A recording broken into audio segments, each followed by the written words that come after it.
Welcome to Webline. Shao कहती है कि ग्वालिंग ने हमें धमकाया कि हम उसके बारे में किसी को कुछ भी ना कहे, वरना वो हमें ग्रेजुएट नहीं होने देगा। इस इंसिडेंट को हुए 1 वीक हो गया था। मेरी फैमिली मुझे देखने के लिए आई। मेरी फैमिली में मेरी एक माँ और मेरा एक छोटा भाई है। हम लोग काफ़ी गरीब है और मेरा छोटा भाई, उसको एक बहुत ही बड़ी बीमारी हो गई थी। मुझे उसके इलाज के लिए पैसे जमा करने थे। मैं अलग अलग पार्ट टाइम जॉब्स करके पैसा जमा करती थी, पर गाओलिंग वो अभी तक नहीं रुका।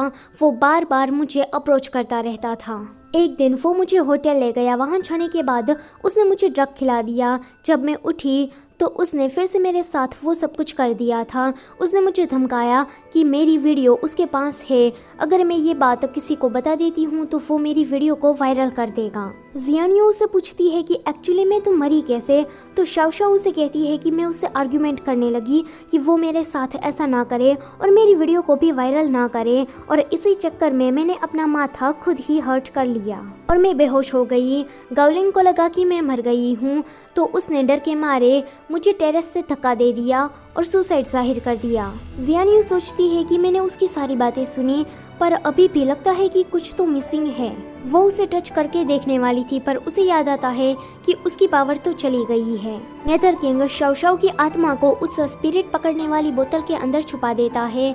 नेदर किंग जियानियो से कहता है कि अब यह मामला नेदर कोर्ट तक पहुंच गया है, तो मैं इसमें दखल अंदाजी कर सकता हूँ। जियानियो कहती है कि इसकी कोई ज़रूरत नहीं है, हम लोग इस केस को खुद ही सॉल्व कर लेंगे।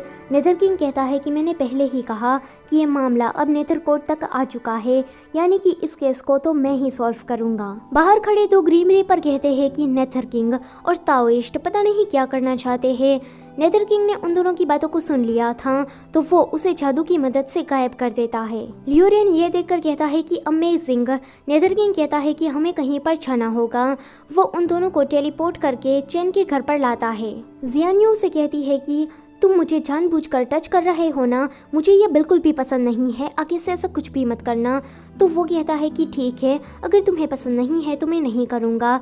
जियानियो कहती है कि हर वक्त बस तुम नाटक ही क्यों करते रहते हो। आगे ये दोनों चेन के घर पर आ जाते हैं। वहाँ पर गाओलियान भी था। जियानियो चेन के पिता से पूछती है कि मुझे शाओ के बारे में जानना है। वहाँ पर कोई ताओइस्ट भी था। वो ताओइस्ट कहता है कि तुम्हें अगर शाओ के बारे में जानना है तो पहले मुझे उसकी आत्मा दे दो। वो लोग पूछते हैं कि आप कौन हैं, तो वो ताओइस्ट कहता है कि मैं तियानी टेम्पल का लीडर जेंग चिंगपिंग हूँ। यहाँ पर ये ताओइस्ट वो तो शाओ पर ब्लेम डालने लगता है कि गाओलियान को उसने फंसाया है, न कि गाओलियान ने कुछ बुरा किया है। लियोरेन उसकी सारी बातों को रिकॉर्ड कर रहा था। गाओलियान कहता है कि तुम लोग यहाँ कर क्या रहे हो, तुम्हें क्या समझ में नहीं आता कि शाओ अब मर चुकी है। वैसे भी शाओ मरी है, उसमें हमारा कोई लेना देना नहीं है। तुम लोगों के पास सबूत भी नहीं है कि ये मैंने किया है, तो निकलो यहाँ से। गाओलियान की ऐसी बातों को सुनकर चैन कहता है कि सब कुछ हमने किया है, गलती हमारी है, तो प्लीज तुम अब मान भी जाओ। गाओलियान कहता है कि पागल मोटे लड़के, तुम्हें बोलने को किसने कहा। लियोरेन गाओलियान को प्रोवोक करने लगता है ताकि वो अपना गुनाह कबूल ले और उसे जेल हो जाए। यहाँ पर इनकी आर्ग्यूमेंट स्टार्ट हो जाती है, तो मौके का फायदा उठाकर ताओइस्ट इनके ऊपर कुछ स्पेल करता है, जिसके कारण लियोरेन और जियानियो दोनों का ही सर हैवी हो जाता है। नेदर किंग वो तो एक खुद स्पिरिट था, इसलिए उसे कुछ नहीं होता। नेदर किंग शाओ की आत्मा को रिलीज कर देता है। वो ताओइस्ट नेदर किंग को देखकर कहता है कि तुम्हें कुछ क्यों नहीं हो रहा। नेदर किंग जियानियो को देखकर गुस्से में आ जाता है। वो कहता है कि ये सब कुछ बंद करो, तुम्हें क्या जानना है कि नरक एक्चुअली में कैसा दिखता है। वो ताओइस्ट कहता है कि तुम हो कौन, मेरे जादू का असर तुम पर क्यों नहीं हो रहा। तो जियानियो कहती है कि युवान कुछ भी मत करना, हम लोग बस सबूत के करीब है। तो नेदर किंग कहता है कि हाँ मैं समझ गया, मैं कुछ नहीं करूँगा। पर जियानियो की बात गाओलियान ने सुन ली थी।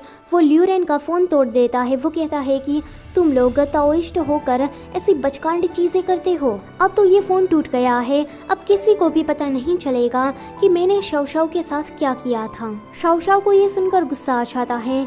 वो उस ताओइस्ट पर हमला करने वाली थी, पर लियोरेन और जियानियो दोनों ही उसे रोकते हैं कि प्लीज तुम ऐसा मत करो। अगर तुमने एक ताओइस्ट को मार दिया तो तुम्हारा पुनर्जन्म कभी नहीं होगा। तो वो कहती है कि मुझे अपना पुनर्जन्म नहीं चाहिए, मैंने अपना फैसला कर लिया है कि मैं अपना बदला लूंगी। शाओ शाओ का गुस्सा देखकर वो ताओइस्ट फॉक्स फेरी को बुलाता है, जो कि कुछ ऐसी दिख रही थी। वो आकर सीधा कहती है कि किसने मुझे बुलाया और क्यों बुलाया। तो वो ताओइस्ट कहता है कि मुझे इस आत्मा से मुक्ति चाहिए। वो फॉक्स फेरी शाओ शाओ की ओर देखती है। वो कहती है कि इसको तो मैं बड़े अच्छे दाम में बेचूंगी। इतना कहते ही वो शाओ शाओ की आत्मा को अपने साथ ले जाती है। एंड ये वाला चैप्टर भी यहीं पर ही खत्म होता है। गाइस, इस कहानी के खत्म हो जाने के बाद मुझे कौन सा मांगा एक्सप्लेन करना चाहिए, प्लीज आप मुझे कुछ मांगास के नाम बताना। पर हाँ, ऐसे नाम सजेस्ट करना जो कि कंप्लीट होने वाला हो या फिर कंप्लीट हो चुका हो और अभी तक उसको किसी ने एक्सप्लेन भी ना किया हो। सो इसी के साथ आज की वीडियो होती है यहीं पर ही खत्म।